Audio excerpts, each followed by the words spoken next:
bangi abali ku LN256 YouTube channel yaffe nsaba mugyegatteko. Olunaku olwaleero njagadde tuyige engeri gy'ofumbamu ennyama eya boilo. Njagadde nkibalage olunaku olwaleero. Etandika n'ennyama yaffe gisalesale bulungi nnyo. Bw'omala ogyoze omanye ennyama eyo ebaako otugumba kati bw'otufumbiramu tusumbuwa mu kulya. Gyoze bulungi nnyo olabe nti otugumba otwo otuggyako oba nga tuggwamu bulungi. Gyoze nga bw'olaba nga bw'endi mu kikola so gyoze emirundi ng'ebiri giba gimala. Kati omala giteeke mu seffuliya mw'ogenda okufumbira. Nze nfunye pressure cooker gye nfunye. Giteekemu bulungi oteekemu amazzi, teekamu amazzi mu nva ezo, oteekemu omunnyo nga bw'olaba. Kyenkola ky'olina okukola tulaba engeri gy'osobola okufumbamu ennyama eya boilo bulungi nnyo. Oteekamu bulungi ogiteeka mu seffuliya nga bw'olabye n'oteekamu amazzi n'omansaamu otunnyu bulungi, kwegamba otunnyu tulungi nnyo tuteekamu amangu tusobole okuyingiramu mu nva ezo.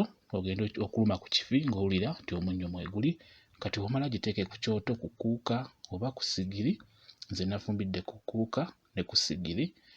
Kati ebirungo byaffe bibyo bigenda okugendamu, green pepper y'oyo omulabye, karoti, ennyaanya ezo z'olaba nnyaanya bituteekamu mu nva ezo eza boilo, naddala ennyama, obwo obutungulu, obwo obuti bwa rosemary, ogwo mudalasini otubajjo, buno rosemary obuti oli mudalasini ako, eyo ntangawuuzi, oyo garlic bye tugenda okukozesa.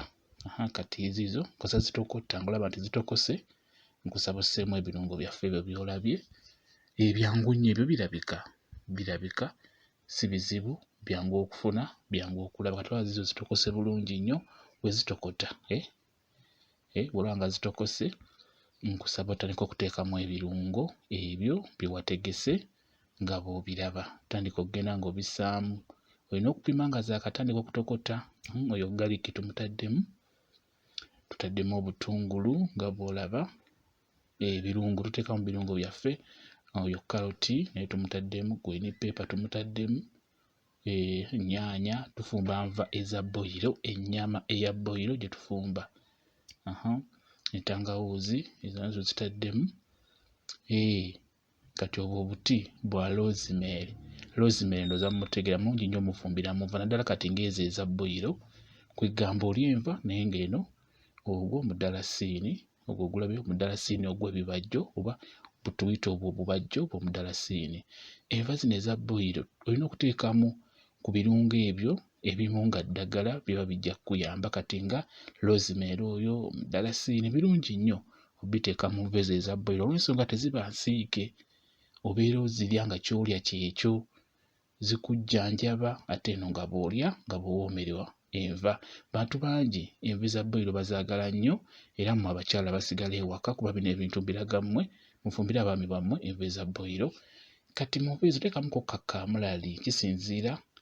Osobola okuteekamu akamu oba obubiri, tekiba na buzibu, just kateekemu kakalamba nga tokamenye. Tezigenda kubeera nti nkambwe olw'okuba otaddemu kaamulali, nedda. Kati ndowooza oziraba. Kati tuziggyeeyo ku kuuka, tuzitadde ku ssigiri, zeeyongera okugenda mu maaso n'okutokota. Ndowooza obiraba ebifi biibyo bulungi nnyo, ezo ze bayita enva eza boilo. Kati awo we zituuka awo olina okulooza ku munnyo olabe guli gutya, gunoze oba nnyongeremu, kuba kati awo ziyidde. Zitadde ku ssigiri zeeyongera okutokota, kuba essigiri eyo ng'ekyamuse bulungi eba esinga ku kuuka eyo. Naddala kuuka ezo enzimbe ze baazimba ziba n'omuliro mutono, ate essigiri w'ekyamuka eba n'omuliro mungi. Kwegamba essigiri eyanguya bulungi nnyo. Kati ziizo ndowooza oziraba ziyidde bulungi nnyo. Nnyama ya boilo. Bino mbiraga mmwe abakyala basigala ewaka, mmwe abafumbira abaami bammwe, abakozi, musobole okugezaako okufumba ekyo ekigenda okuwoomera omwami, ekigenda okuwoomera abantu bo b'ofumbira. Zeezo tufumbye enva eza boilo, zibayita eza boilo, ennyama eya boilo nga si nsiike. Bw'otyo bw'olina okufumba nga bw'olabye, bwe kityo bwe kiri. Mwebale nnyo okubeera ku LN256, mugende mu maaso n'ogyegattako. Mweraba.